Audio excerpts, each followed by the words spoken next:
Harga tarangan pitik to ki, kok dindinge ban ki. Lah kuwi nggih apa arepe? Iki tak dolanan iki Sik lereno sik. Enak apa? Yungkuke geger kon nukokne meja dapur sing komplit ning nggonamu. Walah kitchen set kuwi to, Mas. Apa jenenge? Kitchen set, Mas. Sing dingge isah-isah barang kuwi lho. Iya, iki lho. Wis tak kei iki lho. Sekok, Mas iki.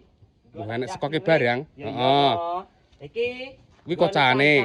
Iya, isah-isahan. Nah, iki nggon kompore, Mas. Oh, kuwi kompor. Rating koyo ngene iki lho, Sik. Iki kocane wingi kok ya mbok kompleti kran apa ora? Ya tak kompleti kran karo stang pembarane tak kompleti, Mas. Iki kok enek lemari iki ketut apa ora iki? Iki yo ketut to, iki nggon ada bubuk karo kopi karo gula ngene iki.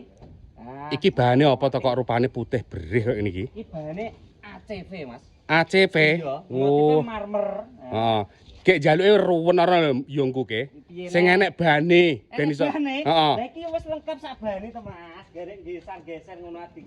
Oh. Iso. Heeh. Ngene iki yo iso. Karepe ki nek nyapu ben genah ngono lho. Oh iya, penak iki nek nyapu. Oh iya iya. Kuwi regane piro ki? 4.500.000 ae, Mas. 4.500.000. Iya, sak men gede niki. Lah iki nek momong ngeterne ning omahe Yungku no njaluk tambahan ongkir apa ora ki? Yo main ndi lho iki? Omahe Purwodadi Toroh kono lho. Salah Purwodadi wis gratis ongkir.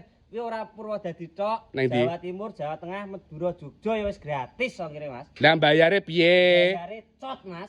Cot ki piye? Bayar di tempat ngene lho. Barang teko langgek bayar kuwi to. Nah, kuwi jenenge cot.